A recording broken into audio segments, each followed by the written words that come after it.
今回はですね、非常にファンの多い、魅力のある車、1979年ポンティアックファイヤーバードトランザム 6.6 リッターですね。こちらのお車は約15年ぐらい動いてなかったんで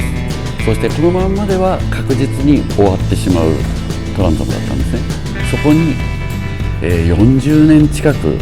トランザム愛をずっと持ち続けてたオーナーがいらっしゃいまして、そのオーナーがですね、ついに入手をしてしまったわけです。そしてそのオーナーは無謀にもこのトランザムを乗り回したいと言われました。そして何度もお話をお伺いしまして、その本気度がとてもわかるんですね。心から欲しい、こうしたいっていうふうに強く思ってる時っていうのは胃がキューって痛くなるんですね。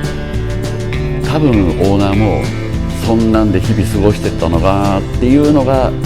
ちょっと伝わります。それは勝手な憶測ですけども、トランザムって独特のオーラがある車で、それも魅力の一つです。フードから飛び出したシェイカーフードには TA6.6 ロゴ、その下には約2000回転で最大トルクを叩き出すオールズモビル 403、6600cc の高力 V8 エンジン。シェイカーフードはエンジンと直結しているので、アクセルを踏み込むと同時に動きがあるので、シェイクする意味合いでやる気を出させてくれるアイテムでございます。まず長年からの眠りを覚ますためにエンジンスタートをしようと、そういうことです。いきなりかけると焼き付きの原因とか何かおかしなことが起きますので、これはすごく慎重にやります。エンジンルームは下手な改造もされておらず、ほぼオリジナルの状態です。交換と修理をやりながらパーツの拾い出しも同時に行っていきます。使えるものは極力使う方針です。ロチェスタークアドラジェットキャブレターとオールズ403エンジンがあります。スターターは完全に固着しているのでスターター交換しました。新品スターターはパワーマスターのオリジナルスタイルです。昔に流行りました8ナンバー放送宣伝キットを外します。次に燃料タンク交換のためにフランジなしフル溶接1本物のマフラーパイプを切断しておきます。ただしこのパイプは後日使います。次にエアコンコンプレッサーをアップグレードしますので、エアコン周りを再利用できるように外していくんですね。長年にわたり落ち葉がすごいです。これは25年ぐらい前から変わりません。トランザムってなぜか落ち葉がすごいです。燃料タンクにガソリンを入れたところ、やはりガソリン漏れが出てきました。それも左フェンダーの裏です。このホースを交換するにはインナーフェンダーを外さないと交換できません。後から修理をすることを全く考えてないところもこの車の魅力の一つです。燃料漏れと同時にポンプも燃料を組み上げません。燃料ポンプも交換です。エンジンをかけるために仮交換で進めています。トランザムグレードには足元にスポイラー、フェンダーにはダクトがついています。特別な装備もスペシャリティカーならではですが、なんといってもテールに魅了された方っていうのは非常に多いと思うんですね。このダックテールのスポイラーにはトランザムロゴ、そして一本物のブラックアウトのテールレンズ、リアウィンドウから曲線を描きながら絞りを加えたクォーター、現役で走った時代を知らない世代の方も何か感じるようです。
次、キャブレター。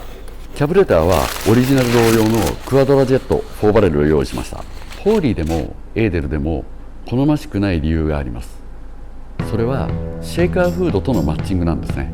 このクアドラジェット以外のキャブレターをつけてシェイカーフードをまともに残そうと思いますと、ベースの大幅な加工が必要になるからですね。チューニングカーの場合は例外です。クアドラジェットキャブレターは全てが機械式のためバキュームフォースが多いので交換も楽ではありません。アイドルミクスチャーの調整はホーリーでしたらば最初のセットって1回転ぐらいだと思います。そしてエーデルの場合は1回転半開けてエンジンスタートだと思います。クアドラジェットは反応が鈍いために2回転半くらいからちょっとスタートしていきます。下の方にあるので調整しにくいのが難点ですが、一度決まればほぼメンテナンスフリーという利点もある優れたキャブレターです。スターター、フューエルポンプ、キャブレターは交換しました。ホース類の交換、電装のチェック、エンジンへは十分なオイルを回して、ベルト、水回りはそのままですが、いよいよ PA6.6 オールズ403エンジンをスタートしてみます。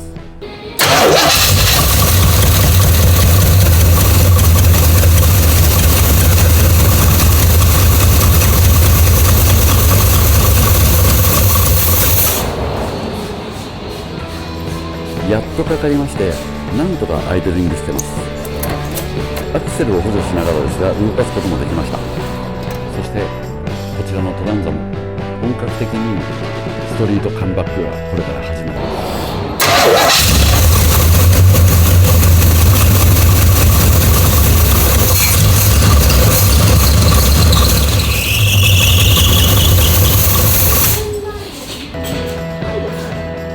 この後は板金塗装に入ります。必要なパーツはただいま船で日本に向かっております。なんだかこれはですね、続きもんになりそうかなっていう雰囲気がありますので、ぜひお付き合いいただければ嬉しいです。だいぶ飛ぶと思いますので、スムーズに見ていただけるように再生リストにまとめておきます。再生リストを見ていただければどんどんこれが続いていくっていうのが分かるようにしておきますので、6.6 リッターのトランザムのポテンシャルと魅力を最大限に引き出してみますのでご期待ください。最後までご視聴いただきましてありがとうございました。